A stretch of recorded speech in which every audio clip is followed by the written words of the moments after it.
You don't drink. No, I don't. In fact, you went into rehab at a fairly early age. That's what I thought.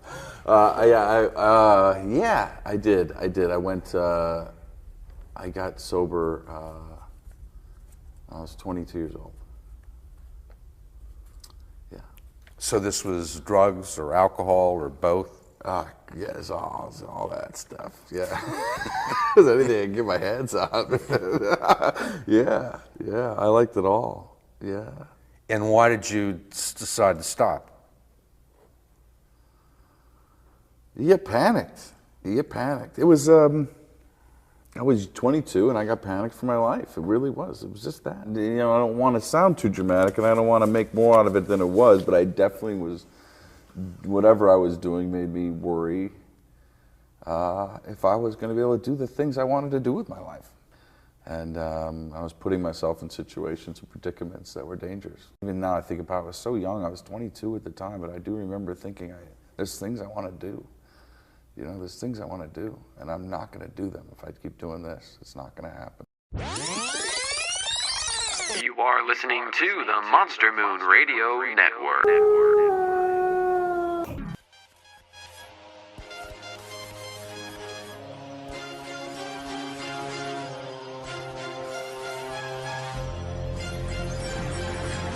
Welcome to Movie Talk. I like to live dangerously. Did you hear this? Yes. In the face. And here are your hosts, Brian Seals, Brett Seals, and Vic Vasquez. Welcome to another edition of Movie Talk. I am your host, Brian Seals. Here with my co-host. I'm Brett Seals. And I'm Vic Vasquez.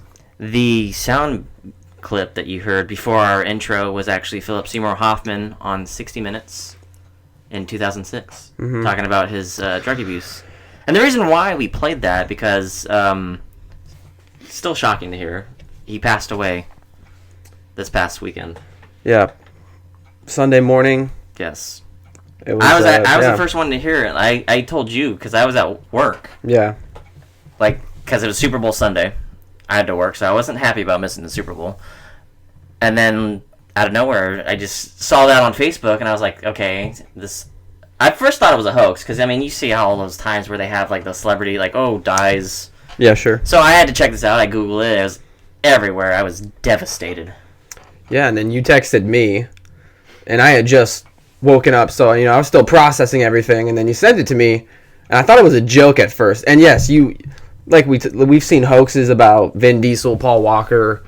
Yeah, I thought it was a hoax as well. It was weird too because the day before he actually passed, there was a hoax that he died. There was a rumor going around that he died the day before he actually died, and it was actually a hoax. So it was ironic, but yeah, it was shocking. And it really ruined my whole day. How did you find out? It was all on social media, just everywhere. So I think I was asking you guys about the Vin Diesel thing because it was all over, my Facebook too, and so I just thought it was one of those things again. Yeah.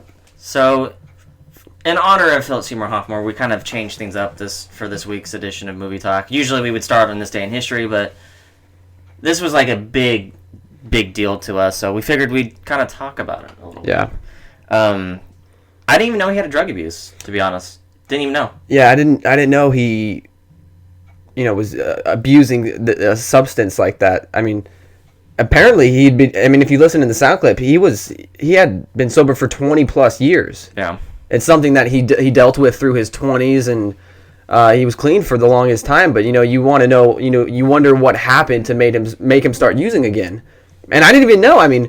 Last year he checked into a 10-day rehab, and I don't know where we were when that happened, but it must have slipped by because we never mentioned that. Well, it was news to me. He was very good at staying out of the spotlight. I didn't even know he had kids or anything like that. He did an amazing job keeping them out of the spotlight. Yeah, which is what you want to do. Yeah, but he did die of a drug overdose. He was found with a needle still in his arm. Apparently, from what I've been told, in the bathroom. The investigators that found him also found 50 bags of heroin.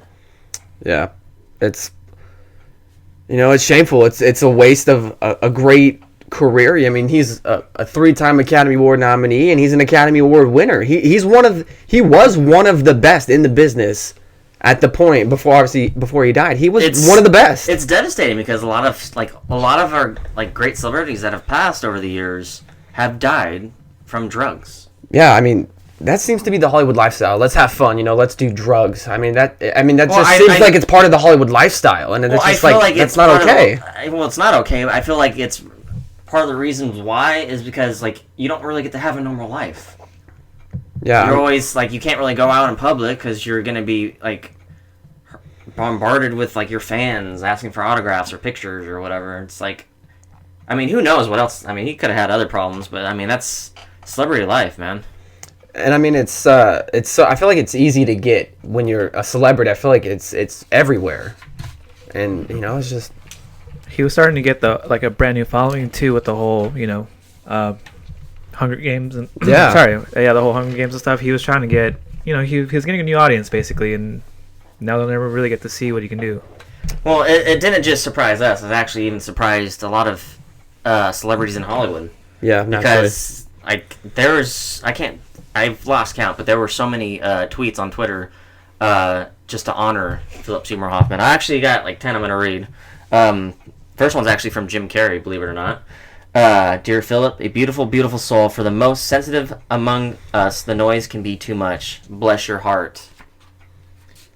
Ben Stiller wrote, what a huge loss. A brilliant actor and a warm, generous, humble person, Phil Hoffman. Evan Rachel Wood wrote, I am sad on so many levels about the loss of Phillip Seymour Hoffman, one of the greats. Losing him this way is absolutely tragic. Jeff Bridges, who actually worked with him on The Big Lebowski, I am so shocked and so sad of hearing of Phillip Seymour Hoffman's death. I enjoyed playing with him in The Big Lebowski.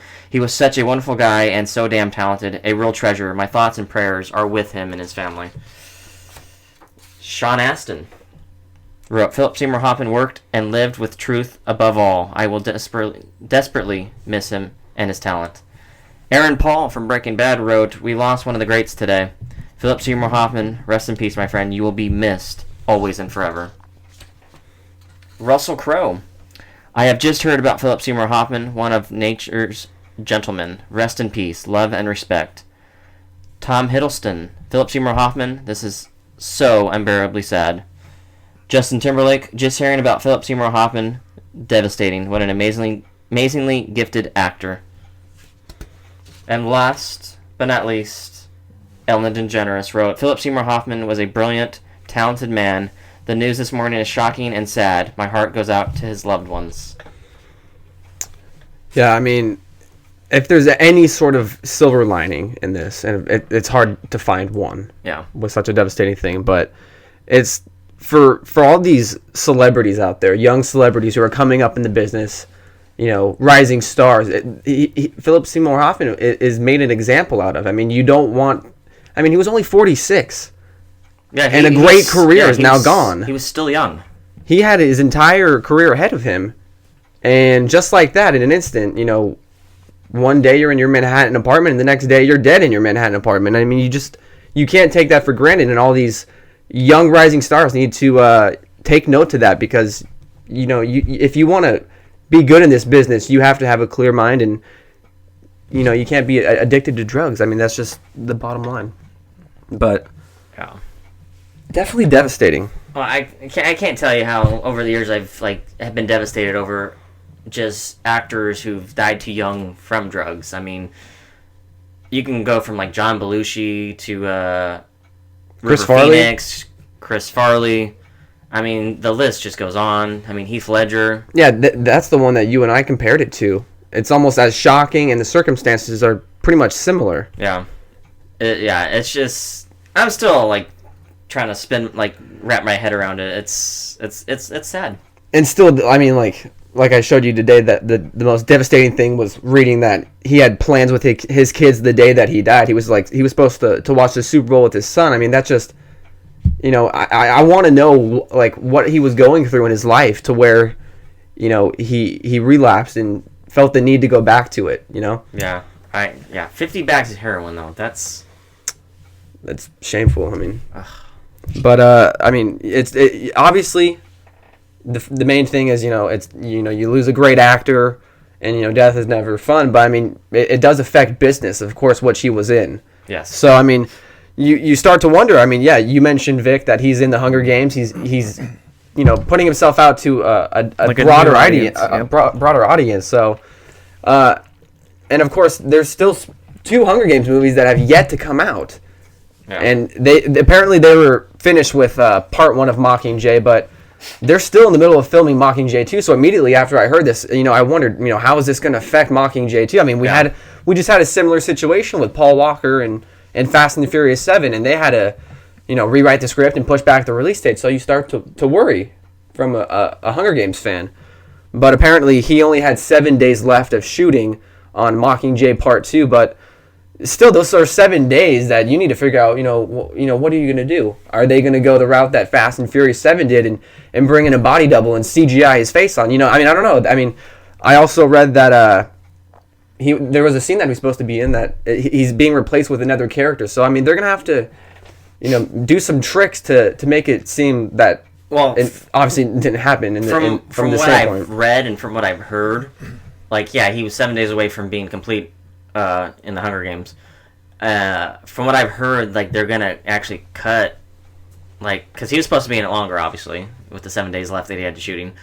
But it sounds like they're gonna cut it down to where it would still work. He's gonna still be in the movie without having to reshoot anything. But it's just, yeah, I don't know, condensed. Yeah, a lot more condensed. Well, Lionsgate, who puts out the Hunger Games movie, made a statement saying, Phillip Seymour Hoffman was a singular talent and one of the most gifted actors of our generation. We're very fortunate that he graced our Hunger Games family. Losing him in his prime is a tragedy, and we send our deepest condolences to the Phillips family.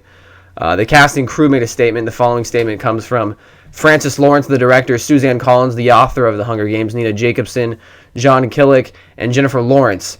Words cannot convey the devastating loss we are all feeling right now.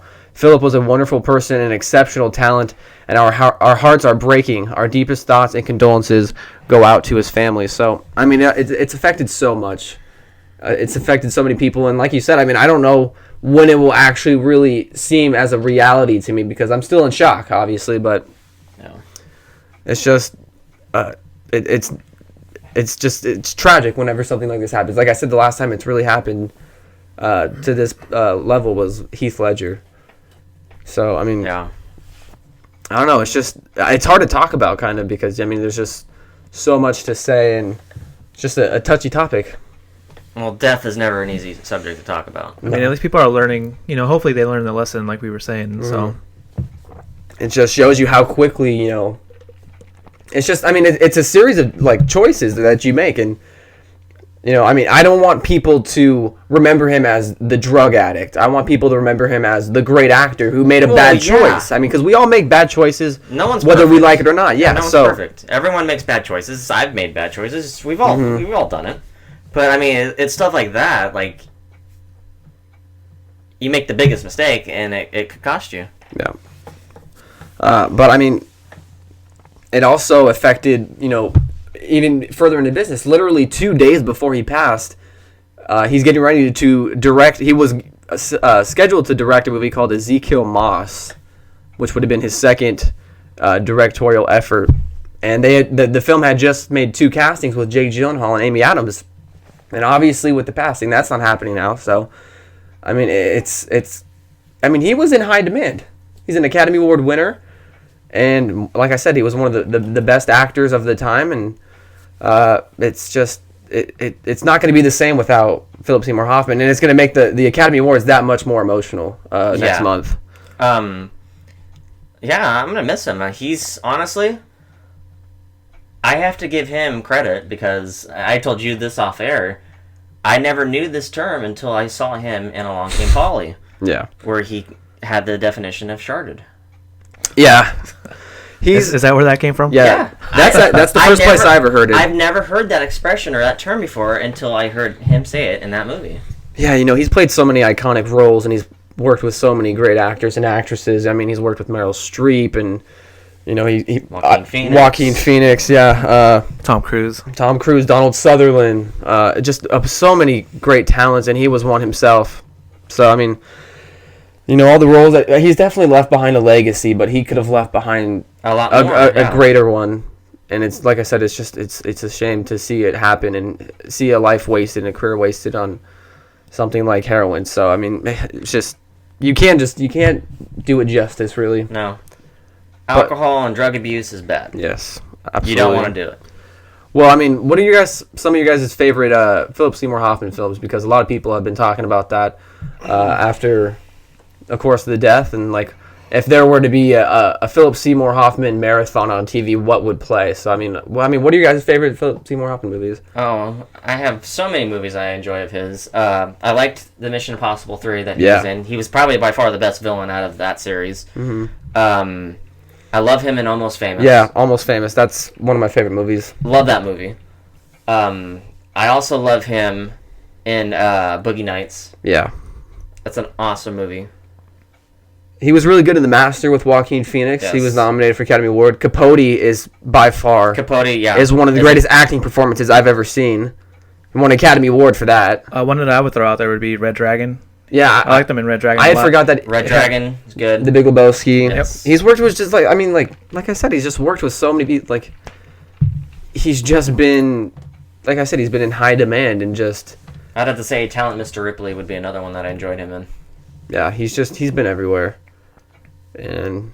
But especially Mission Impossible 3, that was actually what I posted on my post as opposed to. I saw that. Yeah, so that's probably my favorite Mission Impossible movie, and it is because of Phillip Seymour Hoffman. So. Well, yeah, like I said, out of all those Mission Impossible films, he's by far the best villain that they've had. Yeah. Well, we will see him in 2014 and 15 in Mockingjay Part 1 and 2, and he's also got another film. I can't remember the title of it right now, but he's still got a couple more films to come out. But it's just tragic loss. It's just weird to look. I'm looking at his IMDb page right now, and it's just weird to see an official online. It's just weird. It's a definitely tragic loss. Yeah, we lost a good star. Yeah, well, that was our little Phillip Seymour Hoffman moment, our tribute. Well, tribute and thank you, of course. Yeah, rest in peace, sir. We'll miss you, buddy. Great career. You know, it's funny. Well, it's not really funny, but I can't remember who said it. But someone said they tweeted that Phillip Seymour Hoffman's up there with James Gandolfini, and they're making people laugh up there. Acting heaven. Yeah, they're acting some type of segment up there, the two of them. Yeah, well, I thought that was kind of nice. Yeah, it was. But we're going to take a short break, and when we come back, we're going to start the regular part of our show with On This Day in Film History, so don't go away. And we are back, so we're going to start things off now with In This Day in History. All right, guys, today is February 4th, and on this day in history, 1935, Universal Pictures released the film The Mystery of Edwin Drood. The film starred Claude Rains and was based off the final book written by Charles Dickens, who died before he could finish the ending. Ooh. Classic actor Claude Rains, and I didn't know that was Charles Dickens' last book, and I didn't even know he didn't finish it, so even I'm learning on this day in history. I'm curious, like, who finished that book? Yeah, I know, or like what they, because nobody knew how he intended it for the book to end. But 5 years later, in 1940, George A. Romero was born in New York City, New York. Romero wrote and directed classic zombie films such as The Night of the Living Dead, Dawn of the Dead, Day of the Dead, Land of the Dead, and many more of the Deads. Happy 74th birthday to the man who does not like The Walking Dead. I was going to say that, but good thing you said it, because I was about to say something about it. We all had the same thing in our head. And then 54 years later, 20 years ago today, Warner Brothers Studios released Ace Ventura: Pet Detective, starring Jim Carrey. The film led to the sequel Ace Ventura: When Nature Calls. Yeah. Just a year later, and again starred Jim Carrey, and it also led to a TV animation series that ran from 1995 to 2000. And in 2009, they even made Ace Ventura: Pet Detective Jr. Yeah, I found that I had to give that to you. I was like, you got to put that on there. I don't know why that wasn't on the website where I get my stuff, because It's hard to imagine that 20 years. ago Does that movie make you came feel out. old? Yes, it does. It makes me feel old. I feel like I need a drink now. That was the year I was born, so that makes me feel a little old-ish. It happens to everybody, man. Yeah, it's going to keep happening, too. But Wow. that is what happened on this day in film history. I'm still like amazed by how long ago I saw that movie in theaters. But now we're going to talk about the DVD releases. We have 4 films to talk about. One of them is About Time. It's about time. Yeah, About Time. It's came about out. time. I wanted to see this movie, but I didn't get a chance to. You have no idea what this movie is, do you? Well, I can't see the board, no. This was Rachel McAdams. I believe so, yeah. Yep. Well, also out on DVD. What was the movie? It's about the dude that can like time travel. time travel. And What's he it like called? About Time. That's what it's called? Yes. I don't remember this movie at all. You saw, like, they played a commercial of it on demand. You're like, I wanted to see that movie. he time traveled to like make things Oh, right that's with right, yeah. Rachel McAdams. I forget the title of that movie. I forgot it even came out. Yeah, it's out on DVD. See, that happens every time with DVD releases. Well, also out on DVD, the animated film Freebirds is out. Freebirds. Yes. Jeez. Yeah. Yeah, Also- just shrug it off, yeah. Also out on DVD, wait for it. This one will make you want to buy Freebirds instead. Escape Plan with Sylvester Stallone and Arnold Schwarzenegger. Did anybody see this? I can't remember. No, I kind of wanted to, but at the same time, I really did not want to. So I didn't want to pay to see it. Yeah, I didn't either. That's something I could wait for. On You TV. couldn't pay me to watch it on cable when that happens, probably. No, if someone paid me substantially a good amount of money, I probably would watch it. How much? I don't know. Oh, come on. I don't know. And this last I don't movie know, you I have don't to you have to buy. Yeah, this last movie is a must because it's got Matthew McConaughey in it. It's the Dallas Buyers Club. Which is nominated for an Academy Award. Yes. Actually, it's nominated for several Academy Awards, but it's nominated for Best Picture. And it was very good, and I'm the only one here that's seen it, correct? Yeah.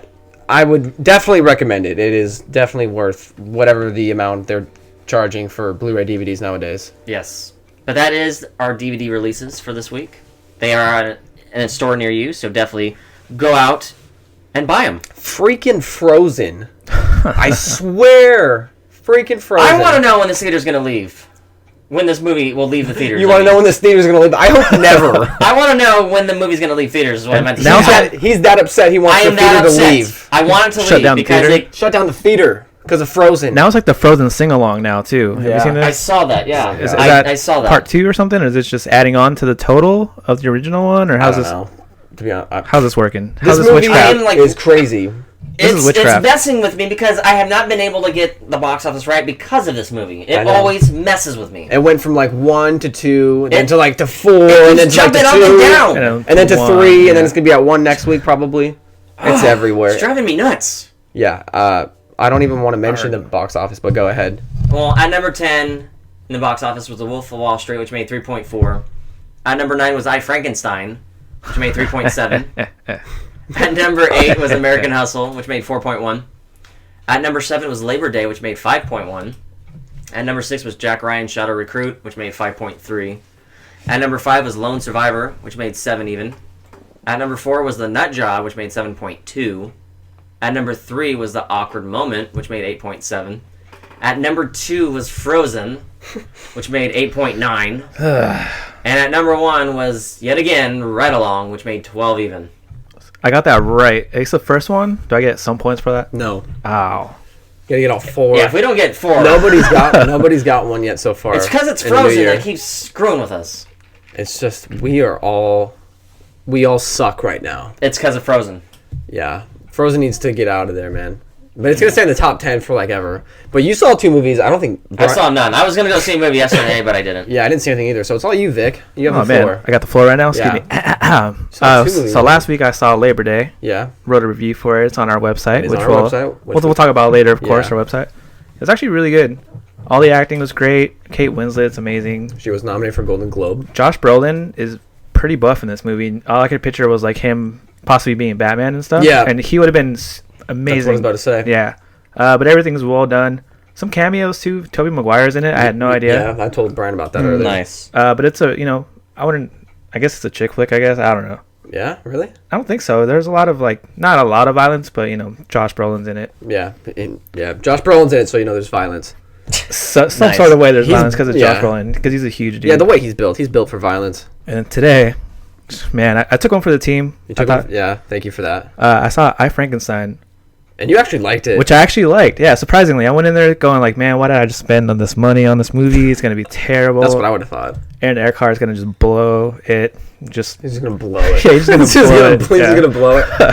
And it was actually really good, actually. He Not did like blow it. Not like super duper good, but I'm Yeah. a fan of Underworld. Yeah. The ones with Kate Winslet, anyways. That third one was kind of weird. Kate Bacon. Yeah, I was gonna say Kate Winslet was not in Oh, that. sorry. You I'm were stuck on Kate Winslet. You were thinking like she's pretty hot in this you movie. were Yeah. thinking Titanic. But Kate Beckinsale. Yeah. Yeah, Titanic got me like a Yeah. But it's that is a mixture of Blade 2, which Yeah. I was a huge fan of as well. Benicio del Toro, of course Wesley Snipes. It was a mixture of both, so I was kind of in like nerd heaven for a little bit. So, and Aaron Eckhart, who knew he was actually like, I questioned his leading man ability as far as like an action movie star. He actually did really well. Yeah. So I haven't really seen him in the lead man. I haven't really too seen much him in anything since since the Dark Knight. yeah. yeah, so it was surprisingly good. And So- it's funny that you said it kind of is similar to Underworld because I even told you that they're apparently going to cross the like a two movies crossover. over. So apparently this isn't the last we see of. They left it open I, for a sequel Frankenstein. for sure. So Yeah, I figured. They would. Yeah, but yeah, me and Brian didn't see anything. We were lacking this week. You know, we had the website launch, which we'll talk about later, but we had a lot on our plates. Yes. Yeah. Hard to imagine. Okay, hopefully we get this one right, Vic. Yeah. can you be I more try to make it descriptive? easy for you. I thought last week was easy. I thought it was a little vague, but it's all right. That could have been anything. Yeah, I really could have. Excuses. Well, it is now time to name that movie, and for those of you who don't know what this is, it's myself. I give them a plot of a movie, and they have the rest of the show to figure out what the movie is. So here it is, guys. You ready? Yeah. I guess so. With a childhood tragedy that overshadowed their lives, three men are reunited by circumstance when one loses a daughter. Okay. All right. Okay, All right. I think so. I think so. Alrighty. So that is name that movie. All right. I'm feeling Awesome. confident about that one. But let's get into the news. I do feel a little confident about that one actually. But you know, a lot of the times on the show we talk about upcoming big name movies, Yeah. blockbusters, comic book and stuff. But as we know, there's more to film than just blockbusters. Mm-hmm. Independent films actually, you know, turn out to be pretty dang good sometimes. I'm pretty fond of independent films, actually. Indie film like They Sundance usually are a lot Festival. better sometimes. Yeah, than some art of the, house like, films. Yeah. That's where the stories are. Well, I actually met someone that's actually going to be working on an upcoming film entitled Sinking, and I've got the official synopsis for it. You guys want to hear it? I love Yes. details. Oh, inside information right here. So it's about three different versions of a young man's life intertwined when he makes healing decisions as a result of falling in love in this eccentric, touching, imaginative tale. You know, it's kind of a not necessarily like a new, but as far as like intertwining stories, but Anything that has the word intertwining in it, I'm there. usually pretty well done. So Yeah. usually pretty good. I'll have a little bit more updates available in the upcoming weeks and how you can actually potentially help in making the film. Ooh. Nice. So little Does this guy follow us? I feel like I can't remember how we. well, actually, I started talking to him through like Facebook and stuff. You know, he does have an IMDb page.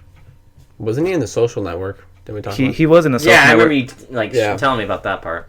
Yeah, he was in the social network. And he's in a band too, Hobart W. Fink. They're pretty good too. And yeah, he's just a good guy. So he's letting us talk about his movie before. That was like hits. that's reported by like Vic. That was straight inside source right there. Yep. I felt like we needed to have like it almost seemed like something you would like watch on that TV show Extra. Yeah, Extra. that's actually what popped in my brain when he said that. Yeah, So you so- just read my mind. Yeah. So next week I'll have more information. Kind of like every week I have a little bit more on it, but you know, it seems really interesting, and I'm just glad that we got a chance to report on it. So Sweet. Awesome stuff. I look forward to hearing more about it. me too. Sweet. Well, we're gonna talk about X-Men here for a little bit. Yeah, Vic's. I'm trying to bring out the claws here. He's a pretty big fan of X-Men. It sounded more like a laser gun than he Like, did. Yeah. I know Vic's a fan of X-Men. Mm-hmm. We are semi X-Men fans. I mean, it's either, hit or miss with us, but I know you will be excited about this. And I am. All I gotta say, it's about damn time. apparently, according to Fandango, they recently sat down with the X-Men producer Lauren Schuler Donner, And she revealed apparently the same dream that Brian has of a Gambit movie. Apparently the producer is very interested in doing a Gambit movie with Channing Tatum starring as Gambit. Vic's face immediately. I felt like I just ate like some bad food or something. Oh, that's not good. Yeah, Brian seemed kind of a little iffy about it as well. Well, I want to see a Gambit movie, but like Channing Tatum, really? Well, this is what Schuler Donner said. It's a comedy? Yeah, it's going to be a comedy. Like, honestly, like, if they have long hair, I'm picturing him like he was in 21 Jump Street. Well, this is what the producer said. She said, I'm dying to do a Gambit movie with Channing Tatum that doesn't have to be a great big movie. It's a thief in New Orleans. It's a whole different story. He's on board, and I have to get the studio on board. How can anyone resist Channing? He's such a sweetheart. Yeah, I'm sure he's such a sweetheart. But apparently, Tatum, he's been linked to this Gambit role for quite some time. Back in 2006, I guess he was in the running to play Gambit in X-Men The Last Stand before Gambit was cut from the script. But Fandango says that Tatum has actually been interested in the role for quite some time himself. So he said, I would like to play Gambit. Gambit's my favorite. I'm from New Orleans, around that area. My dad's from New Orleans, and I would like to do a Cajun accent. I could do it for real. So there's mutual interest. For reals. It's mutual interest right now between the two, but... Well, I know with him in anything, it puts butts in the seat. I know that for sure. Yeah. But like, he could surprise us, but I can't picture it. Well, I mean, he was just in White House Down, so I mean, this film would obviously require a lot of action. I'm not saying White House Down was good in any sense at all. It just made me feel worse. Yeah, his stomach's terrible right now. But this is not growling. Yeah, he's all right. Everyone knows Channing Tatum's good looking. Let's just not even mention it. But that's obviously one thing. That's one thing you would need to play Gambit, and then you would need action experience, which he has. So why not? Times I hear his name come up throughout the week, but with certain friends of mine. I have nothing against the guy. Like, he's an up and coming actor. I loved him in 21 Jump Street, but I get tired of hearing his name at times. Well, yeah. I mean, I guess it can get a little annoying for some people because of how apparently good looking he is, but yeah, 21 Jump Street is really the only thing I've ever seen him in, and honestly, I had no interest in seeing White House Down, and I never will, really.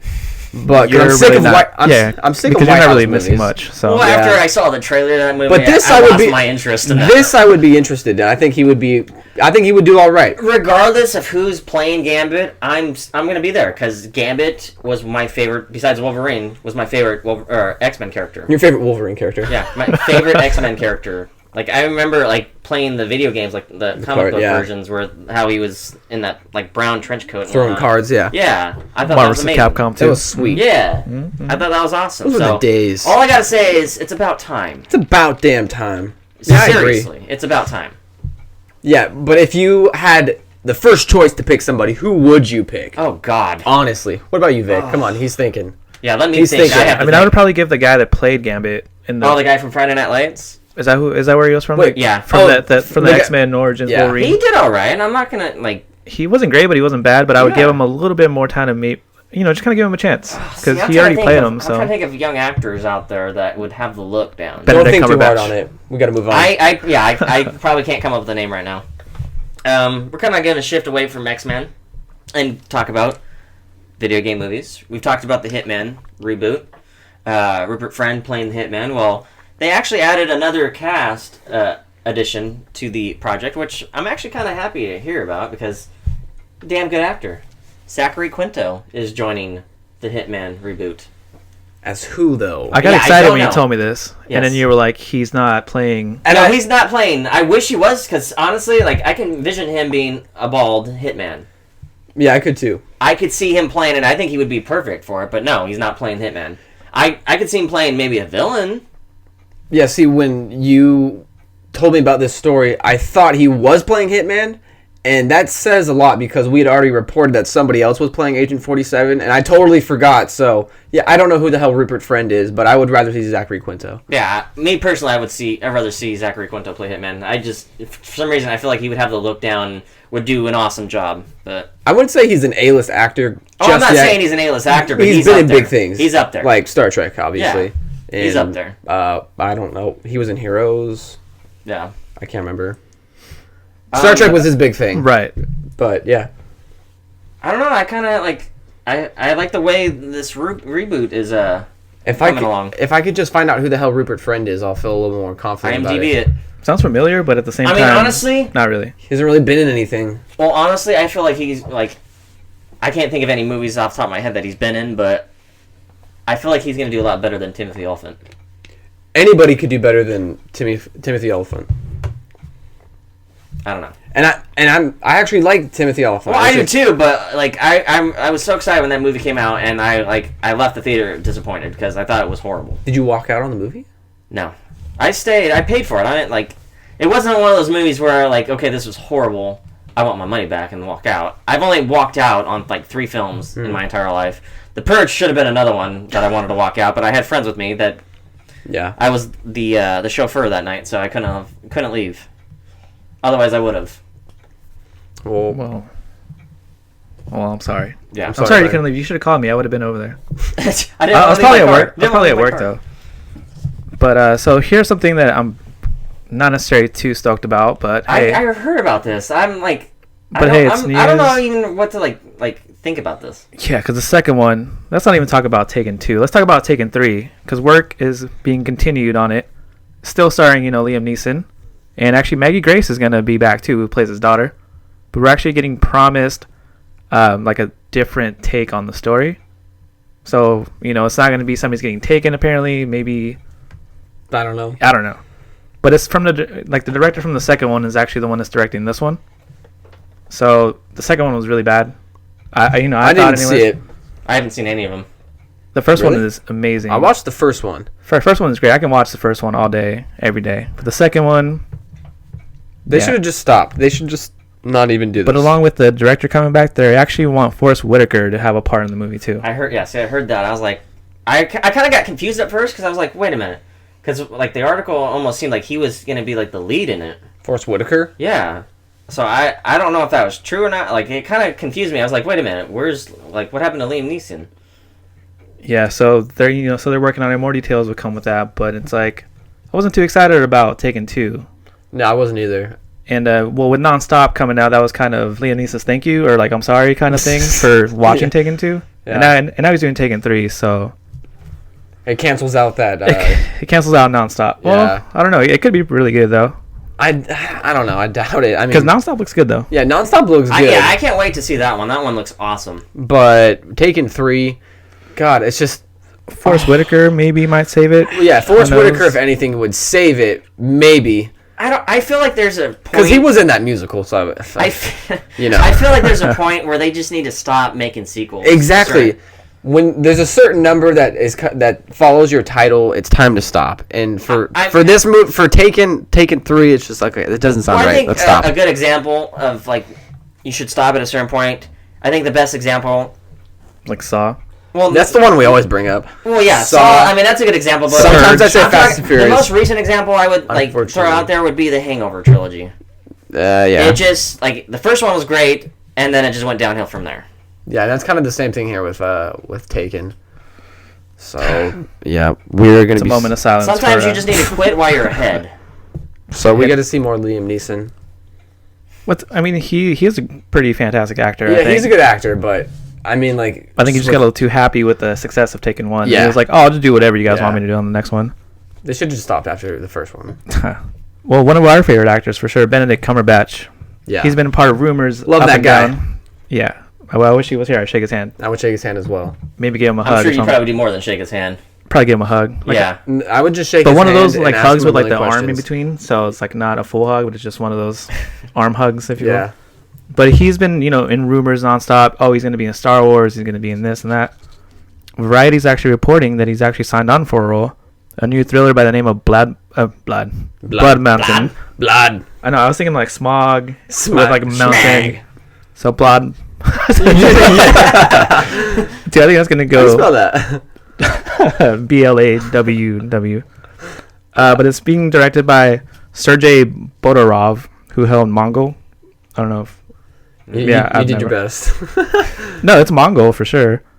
But as far as the plot, Variety reports that it's about a private military contractor whose special forces team is ambushed and killed during a covert raid. forcing him to personally escort one of the world's most wanted terrorists over hostile terrain in order to bring him to justice. So, sounds like it's going to be like a military kind of action-packed movie. Yeah, I mean, because Benedict can do anything. So. yeah, he can. He's very versatile. Besides Star Trek, we never really seen him do like action, but I think he can do okay in anything you put him into. Yeah, Star Trek was like his first action movie. We know he can act. We've seen him in. He's been in all sorts of movies. Yeah, And Sherlock, of course. Sherlock. He's great in Sherlock. He was pretty good in August Osage County. He didn't have that big of a part, but what he was in was great. But I mean, you and I had him as our breakout stars, and he's already doing it. Let's put it this way. You know he's a damn good actor when he's only using, like, doing a voice, especially in The Hobbit where he's playing the dragon. Yeah, I mean, that right there says, like, he's obviously a damn good actor. he's just got a great voice. It's so distinct. He was great. He was amazing in 12 Years a Slave. So yeah, he's everywhere, and we're not done talking about him for the rest of this year. That name's gonna come up a lot. Yeah, he's gonna be. He's everywhere. He's gonna be, like I said, he's gonna be everywhere. Him and Blood. So. Blood. Yep. Blood. We're gonna be talking about him and went everybody. From Schmack to Blood. Schmack the Blag. It's like a vampire or something. I don't know. Well, it is now time for this week's edition of Vic's Pick.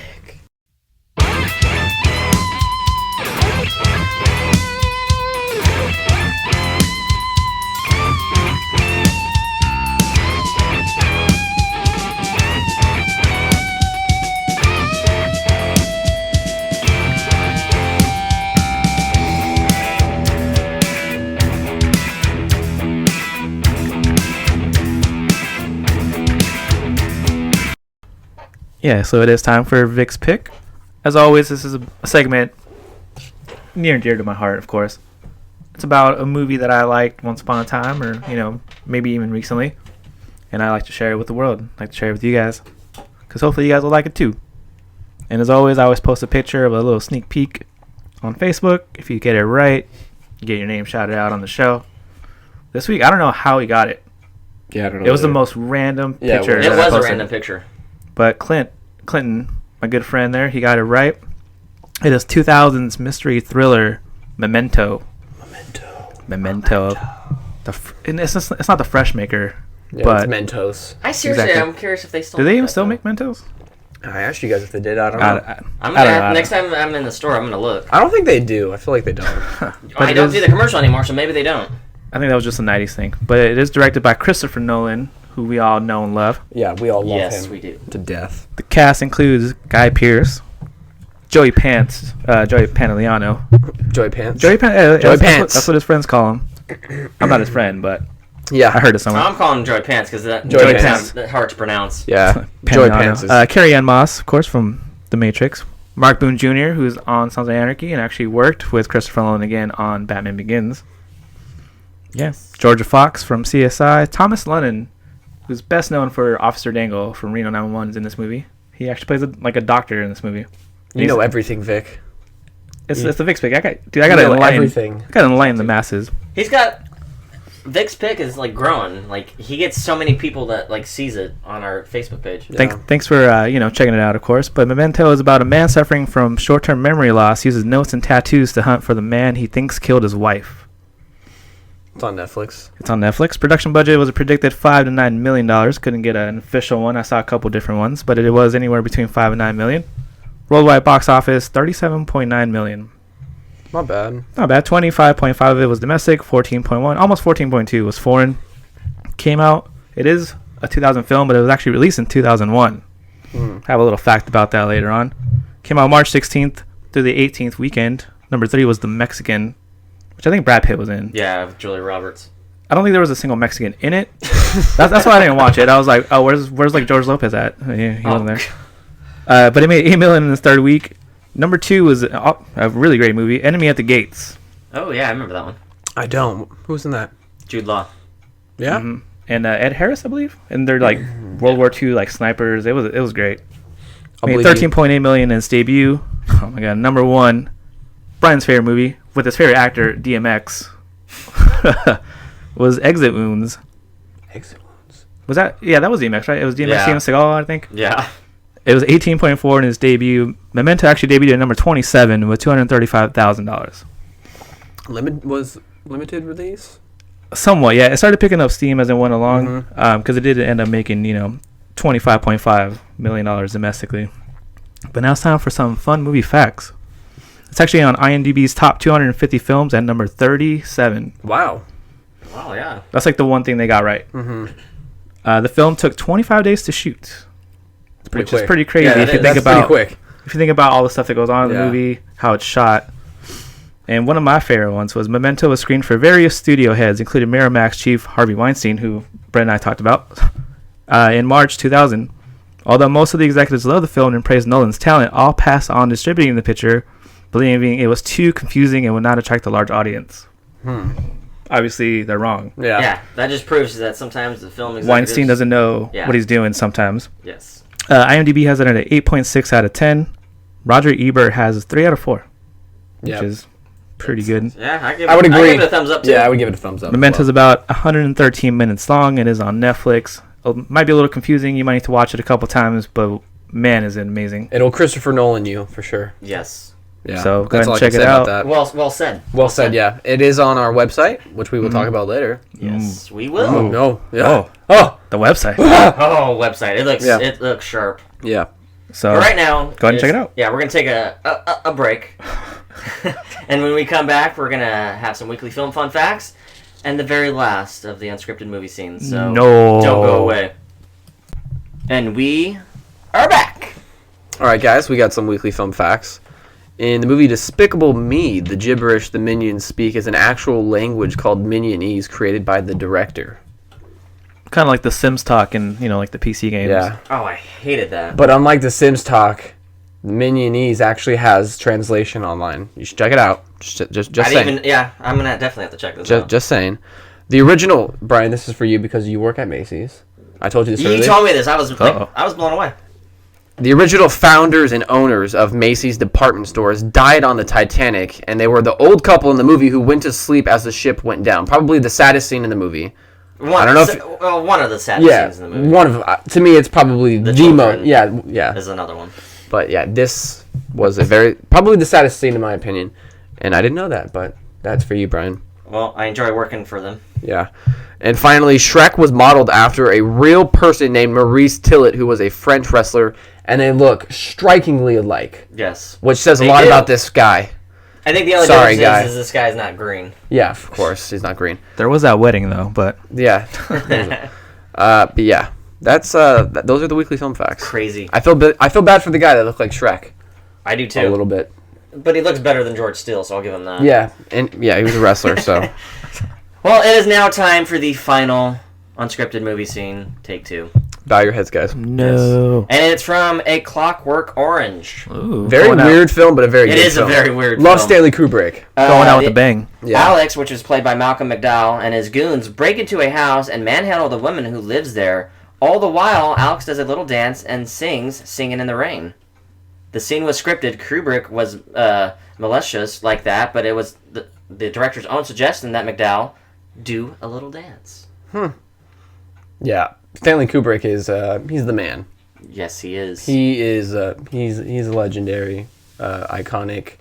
Is there any other good adjectives I can use describing Stanley So Kubrick? he's a legend, Legendary, iconic, Yes. lifetime achiever, lifetime achiever. Yeah, we the got man. You want to make any contributions to this? No, He's great. you said it pretty much all in a nutshell. Except maybe with The Shining. Maybe you could have. Let's not go there. Let's not go there. Yeah. But that is the final unscripted movie scene. Unless I can come up with more in the future, that is it. And Dude, what there's surprised gonna me? be a riot on the streets tonight, or Yeah. whenever they hear this. Oh. they're- I don't think so because I got a new segment here Yeah. on the show But wait, that I've mentioned previous shows. It is movie mistakes, which I know this will never run out because they're made constantly. Yeah. And I have 2 classic movies to talk about, just one mistake from each movie. The first one is from Back to the Future, which actually has, believe it or not, 189 mistakes. Wow. Yeah, that's a lot. Wow. Yes, this actually is a continuity mistake. When George goes into the cafe to tell Lorraine he is her density, destiny, the people sitting at the bar keep changing with different shots. Best example is just after George refers to his density. In the background, there's a brunette in a blue jumper at the bar. A blonde woman and a short-haired guy then sit on her left, but then disappear in the shot of Marty sitting at the bar. On the brunette's left, there's now another brunette in a pink jumper with a different guy. Then the brunette's got shorter hair too. In the very next shot, the blonde's back with no sign of Marty. The continuity supervisor must have been fired. Yeah, so you have a lot of different people in different shots of the same scene. That's one thing. You have one job. You have one job and you screw it up. Yes. That's hilarious. And this next one actually is a mistake, but in newer editions of it, it has been corrected. Or, like, kind of added on, I guess you can say. This one's from Star Wars, which, believe it or not, has 272 mistakes. Whoa. Yes. And the mistake I'm going to bring for Star Wars is when the stormtroopers break into the control room, the stormtrooper on the right of the screen actually hits his head on the door frame. Oh, that's great. And on the DVD release, they added a thump when he hits it. Wow. Just to add a little bit more comical relief to the hilarious. mistake. Wow, I've never noticed that. Yes. Which one is it? It doesn't specify. Is it? I feel like, is it A New Hope? Is it that one? It's the first Star Wars movie. Well, okay, yeah. I was confused because technically the first Star Wars movie is The Phantom Menace. Oh, yeah, I'm talking about the old classic. Wow. But yes, movie mistakes. I can see this catching on. A lot more to come. I can see you catching Because on. there seriously is so many movies. Yeah, I mean, you got 280 something alone for Star Wars, so. Yeah. Yeah, So that's this crazy. is not going to go anywhere. Good stuff. Yes. Good stuff, Brian. All right, well, we are going to talk about David O. Russell because, well, I mean, he's everywhere. He's nominated for an Academy Award next month for American Hustle. But he's got an act for working with certain actors and actresses. Yes. He's worked with Christian Bale multiple times. He's worked with Jennifer Lawrence now for the second time on American Hustle. But he might be teaming up with Jennifer Lawrence for a third time. It would be his third film with her in 3 years. I can't blame I would him. too. She's pretty. I would too, yeah. Why She's not? pretty. Yep. Yeah. According to Deadline, like I said, they might be teaming up for their third film in 3 years together.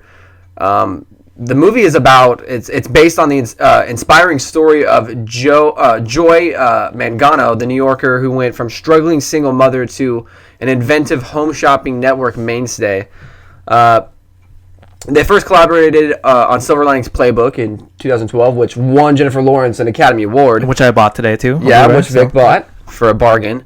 American Hustle is now the movie that they recently came out with, and it's earned 10 Oscar nominations at the Academy Awards next month. So that says a lot right there. But I mean, if it's working, keep doing it. You know. Make as many movies as you can together. I mean, some of the best directors there's every collaborate with certain individuals all the time. Quentin Tarantino, Wes Anderson, Christopher Nolan. You got a crew that works, that does an amazing job. I mean, why replace them? Yeah, I love collaborations. I do love too. when I see that. Not all to the mention, time. she's beautiful, so Yeah. why not keep her? Yeah, I mean, and she won an Academy Award for you, so yeah, if it's not broke, don't fix it. I mean, it's like it's a great team. It's like Christopher Nolan with Michael Caine. Mm-hmm. You're gonna stay with the people that do an awesome job for you. Quentin Tarantino and Samuel L. Jackson. Yes. If it works, keep going. Don't with fix it. Yeah. So I'm excited about this. I don't know about you guys. Third film in 3 years, so maybe you got some. Can't wait. Might be nominated for another Oscar. Cannot wait. Who knows? I'll watch for sure. So Well, speaking of reteaming, Yep. we got another story about two other people reteaming. It's actually Jonah Hill and Leonardo DiCaprio are going to be reteaming for another film. Which around. I'm very excited about. Yes, it's going to be a film called American Nightmare, which is also another true story of security guard Richard Jewell, who in 1996 became both a national hero and immediately thereafter a suspect in the Olympic Park bombing. Hill will play Jewell, whose life is thrown into turmoil following the allegations of his involvement in the disaster, and Leonardo DiCaprio is going to be playing his lawyer. Yeah, I really enjoyed the chemistry between the two in The Wolf of Wall Street. Both nominated at the Academy Awards. They were hilarious on Saturday Night Live. I like the duo. Yeah, they got good chemistry Yeah, with one they do. another, so, I mean, why not? And there we go. I mean, talking about it's not broke. Don't fix it. don't fix it. Yeah, and Jonah Hill, he's just continuing to get these dramatic roles. This movie already sounds like it's got Oscar possibility depending on when it comes out. So Yeah, not to mention, it could earn Jonah Hill another Academy Award nomination. I'm curious to see who's going to direct this. Yeah, me too. That's the next big thing. I mean, it's an interesting story. I've heard about it before.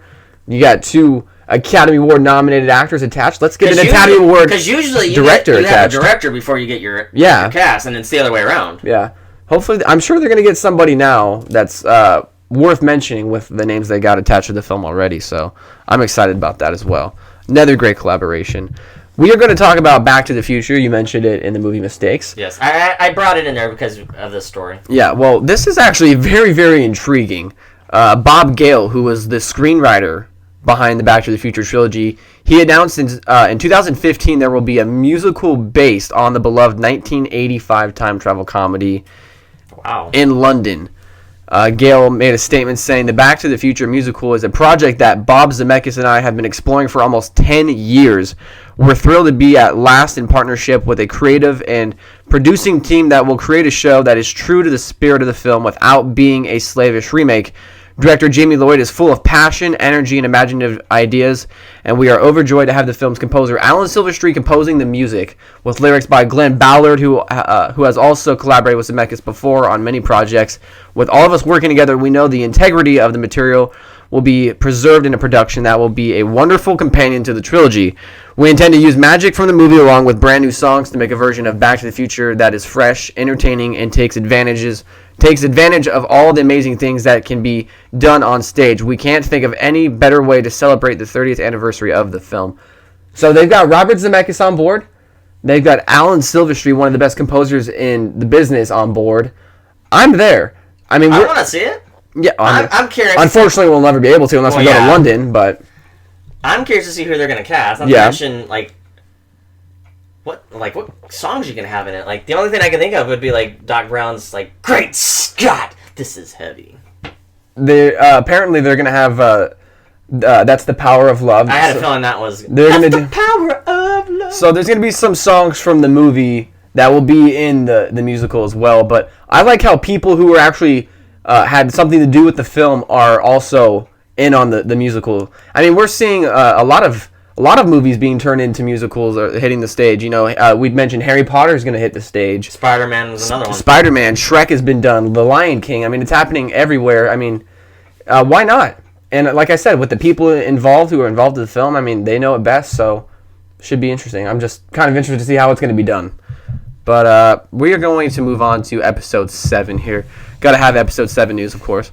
Kind of talking in detail about the characters that will be featured in episode 7. There was a rumor that was reported on StarWars7News.com that the characters in episode 7 might be inspired by the expanded universe of Star Wars, all the books that came after Return of the Jedi, the third film of the original 3. So StarWars7News.com made a statement saying, right now they're looking at using the basic descriptions of extended universe characters with different names. Luke's wife will follow the same template as Shira, Bree, and Mara Jade. Red hair, green eyes, attitude, etc. The same with the kids of the big 3. Jaina will be the inspiration for the Solo daughter, Jason for the Solo son, and Ben for the Skywalker son. Most of the new characters in the new continuity are based on characters from the old continuity. So, I mean, I personally think that you need to at least use the characters from the expanded universe, because I mean, people are. I mean, if you follow Star Wars to some extent, you're aware of this expanded universe. You go to bookstore, you saw those Star Wars books. You're aware of the character's existence. So I think you should, use it as much as you can to the best of your ability, because I mean they're there. I mean, we might expect it's resources. People, so you have to use them. People would expect to see those people in the film, and why not? I mean, I don't know why they would rename it. It just seems pointless. But I don't think, as for the story, I think the story needs to be original. I don't think it should be based off anything that was from the expanded universe, just the characters. But I don't know. I mean, I don't think Abrams would like. Yeah, I don't think he would either. I'm sure we're gonna see a story that's original. And has nothing to do. Like, I mean, I could see him using those as maybe like a resource guide for maybe like locations, or not just locations, but like the characters, but not the story. Yeah, not the story, but then add those characters to that story. Yeah, exactly. So he's going to be kind of just picking and choosing, I think, from the expanded universe. And there's a lot of those books too. I've never like actually hundreds read of them. any of them. Yeah, I haven't either, but yeah, there's literally hundreds. I remember walking through like a Barnes and Nobles and seeing like 17 different covers for different I've Star seen Wars like books. the novel books, and then I've even seen like comic books. Yeah. So there's a lot of them. Yeah, for sure. So I mean, it should be interesting. I mean, I kind of already expected that that's what they would do, is use Ben Skywalker and all these people that have been talked about in the expanded universe. But yeah, so should be interesting to see what they do and when they start casting these roles. Speaking of interesting castings and whatnot, Yeah. Oh my gosh. Okay, so- Wow. reported by the whole entire internet last week. It was just blowing up everywhere. It's hard to give like one source, credit for this because it was just everywhere. Some 2 major castings have been done for Batman vs Superman. I'll start with the one that I do like right off the bat. Jeremy Irons is going to play Alfred. Mm-hmm. Jeremy Irons, is actor. Yeah, really good. And I paused a little bit with this one because I don't know how I feel about this one, and we'll get your guys' thoughts here. Jesse Eisenberg. Yes, Jesse Eisenberg is going to play Lex Luthor. Yeah. What do you guys think? Should I go first? Yeah, go ahead and go first. All right. We're just saying it right now. Brett lost the bet, but he's not going to keep his word. He's not shaving his head. It took too long, and I'm too upset. This should be enough punishment, the fact that he's actually playing Lex Luthor. We had heard a lot of rumors, and he was not a name that was mentioned. I think we named This is just out everybody. of left field. Yeah, totally. We pretty much named everybody except Yeah. for him. I don't know about you guys, but me personally, after hearing this, I've lost interest in this film. Yeah, I've lost I a wouldn't little go that interest. far, but I've lost a little interest because, I mean, if it would have been somebody else, people would have been having the same reactions as we are. That's going to happen with anybody. I think it's a little more controversial than Ben Affleck being casted as Batman. A lot more people are reacting a little more harshly towards this one. Yeah, I had a little bit of an issue with Ben Affleck, but I was still interested in seeing it. I have nothing against Jesse Eisenberg, but this is just, it's the wrong fit. I mean, me personally, I'd rather, see Kevin Spacey back in the role. That's how bad I don't like this.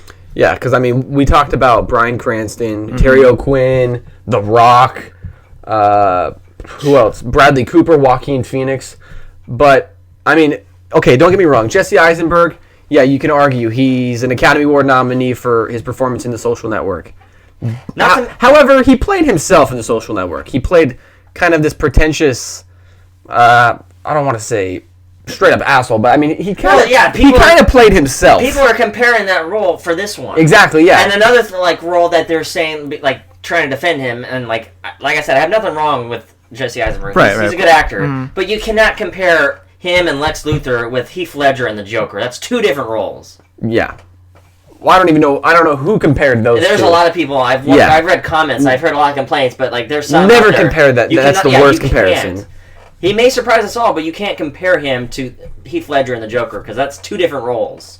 Yeah, I mean, the role that he played in The Social Network is, a little similar to Lex Luthor. But I just can't picture Jesse Eisenberg bald, first off. There's a picture going around on the internet that looks ridiculous. Oh, yeah, I said he looked like Sloth before his face got punched in. Yeah. where's Michael Rosenbaum in all of this? Yeah. The guy that played, he played Lex Luthor in Smallville. Yeah. Well, I keep hearing, where's him? I don't know if this is rumor or not, but people saying, I don't know if he's actually going to have his head shaved, but, he's supposed to play, the younger version of Lex Luthor. That was the other concern, is that he's too young. We don't know exactly what the screenplay calls for. So, yeah, it's obviously a Lex Luthor that's young. Me personally, I was still on not board. my first choice, though. I was still on board until this. Now I've kind of lost a lot of interest in it. I wouldn't say I've lost a lot of interest, but a little bit. Because you said, he could surprise us. He could surprise us. I mean, I'm still gonna see it, but I'm not much as excited as I was about this project. Now I'm just Yeah. I mean, before then I was gung ho, excited to see it, almost anxious to go out and get the ticket. But now I'm just it's not that big of a deal to me now. It just depends on how he handles the role and how he prepares for it, I guess. And how it's written, of course. Yeah, of course. So yeah, that was some huge news right there too when that broke. Yeah, it totally it came out of nowhere. It was very unexpected, and yeah, it kind of caught the internet on fire a little bit. So, and I'm sure we're gonna hear a lot more about it. Yeah, but yeah, it was definitely it's not the end. Definitely a peculiar choice for Lex Luthor. It is. It definitely was out of left field. But that is the news. Well, before we get to the new releases, we have to give you trailer of the week. Mm-hmm. And it is Seth MacFarlane's A Million Ways to Die in the West. Yeah. We talked about this film for a while during the progressions of it being made, and I don't know how I feel about this film either, because I told you it's the first film that he's done where he's actually in it live action. Yeah, live action. And the first scene of the trailer, I feel like he overacts a little bit. Well, I can kind of understand that. He's not really an actor. He's done voices on like. He's used to Family like Guy. being behind the camera, so he can do whatever kind of faces he wants. But so now that's why it might affect the film a little bit. Like overact on it. I'll give you that. But I mean, it's still like it's Seth MacFarlane, so you're gonna have some laughs. Yeah. But it is about a cowardly farmer who begins to fall for a mysterious new woman in town. He must put his newfound courage to the test when her husband, a notorious gunslinger, announces his arrival. Stars Seth MacFarlane, Charlize Theron, Amanda Seyfried, Liam Neeson, Neil Patrick Harris, Sarah Silverman, and Giovanni Ribisi. And it comes out in May 30th. It's quite a lineup right there. Yeah. And Giovanni Ribisi does his dance that he did in Ted in this movie. Yeah, which is a little disturbing. Remember, Which we saw last week. Yeah, you were over here last week, and it was on TV, and we were making fun of that laugh. He does it in the trailer. Amanda Seyfried's really hot. I'll say that much right now. Indeed. So it's Charlize Theron. Yeah, we kind of before we saw the trailer, and when we were first reported that they were doing the movie, we kind of drew comparisons to Blazing Saddles. I'm going to take those comparisons back. Well, yeah, I am too. Now, after seeing the trailer, I mean, I'm still a little intrigued, and I still want to see it because it's Seth MacFarlane, but I don't think it's going to be anything close to Blazing Saddles. It's not going to be anything classical like Blazing not at Saddles, all. But it should be interesting to watch. And it'll be interesting to see what kind of success it has compared to Ted, which was Seth MacFarlane's last film. But that is Trailer of the Week. Yep. And we're now down to the new releases, which we have 3 to talk about. First one is Vampire Academy. What the hell is this? I did not know. It doesn't even have a cast. Well, it's an unknown cast. I am not familiar with any of them, so I didn't bother to mention any of them. Not important, apparently. Sorry, but Cass. It's pretty much hard-working about Rose actors. Hathaway, who is half human, half vampire. Guardians of the more peaceful mortal vampires. I thought he was going to say Galaxy. Living discreetly within our world, her legacy is to protect the moral from bloodthirsty mortal vampires. This is her story. It's a vampire school. You say it was Anne Hathaway? No. Rose Hathaway is the character name. Rose Hathaway. Not Anne Hathaway. Yeah, say if you would have Anne said Hathaway, wait a I would have minute. mentioned her. I was She's like, wait a nowhere minute, in this, yeah. thank God. Yeah, because he was like, it's an unknown cast, and he was like, Anne Hathaway, Oscar winner, no big deal. Yeah. No, yeah, no Anne It's an Hathaway. unknown cast of vampires in vampire school. Sounds lame. It is very Sorry, lame. Also out, the Lego Movie. Brian. I know you're really excited to see this. It's not even out yet, and There's already a sequel planned. Yeah, Yeah, there's already a sequel planned, so you know it's good. This is going to be the new Frozen. This is the movie that's going to mess with us. I bet. I actually added more because it's like I didn't know this, but there's actually more people in the movie that I didn't know were in the movie until I actually looked more into it. But it's an ordinary Lego minifigure mistakenly thought to be the extraordinary master builder. He is recruited to join a quest to stop an evil Lego tyrant from gluing the universe together. It stars Will Arnett, Elizabeth Banks, Anthony Daniels, Charlie Day, Will Ferrell, Dave Franco, Morgan Freeman, and Jonah Hill. Huh? Say Anthony Daniels? Yes. Yeah, he did. Playing C-3PO, the Lego version. Right. Huh. Yes. Very interesting. I'm not gonna lie, I'm kind of curious to see this movie. And last but not least, we have The Monuments Men, which stars George Clooney, Matt Damon, Bill Murray, John Goodman, Kate Blanchett, and Juan Harden. And it's an unlikely World War II platoon who are tasked to rescue art masterpieces from Nazi thieves and return them to the owners. Yeah, I want to see this movie. This is the movie that. It's one of the movies. I don't want to see the Lego movie. It's one of the movies I've been wanting to see. Yeah, I thought this movie was before it came out, and the movie got pushed back. It was supposed to come out in December, and I thought it was for award season.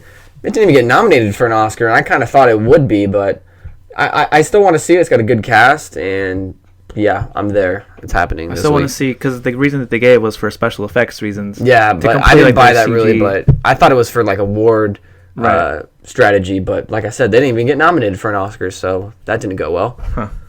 Well, it is now time for box office predictions. Oh boy, everyone's got a big 0 right now. Hopefully I'll get it right this time. Hopefully somebody gets it right. I would be happy if one of us gets it right. I think I got it. But I say that every week, and then I just completely it's a complete don't even get crapshoot. close. You just Yeah. don't even know. Brian, Well, at number 4, I have Ride Along. all right. At number 3, I have Frozen. Okay. At number 2, I have The Monuments Men. And at number 1, I have the Lego Movie. All right. At number 4, I got That Awkward Moment. At number 3, I got Right Along. Number 2, I got The Monuments Men. And number 1, I got the Lego Movie. I think we all got a little bit something different. Number 4, I have Ride Along. Take you on a ride along. But yeah. Number 3, I have The Monuments Men. And this is where it gets kind of crazy. At number 2, I have Vampire Academy. Oh, wow. I don't just vampires. I almost put that on my top 4, but I have a feeling. I haven't seen anything. I have a feeling Frozen's gonna stay up there, so I'll but put it in. Vampires. Yeah. And then number 1, of course, which is pretty much what we all had, the Lego Movie. Yep. So. Wow. We'll find out how wrong we are next week. So stay tuned for that. We're probably very, very, very wrong. Well, it is now time to reveal that movie. I will give the plot one more time. Did you get the message I sent you? Yes, I did. Okay. I wish I had my ringtone on for you to hear when you text me. The plot of the movie is, again, with a childhood tragedy that overshadows their lives, 3 men are reunited by circumstance when one loses a daughter. Okay, Bright showed me his answer, which was Mystic River, and Vic texted me his answer. I thought that's what we were going with. Which is Mystic River, and you guys are both right. It is Mystic River.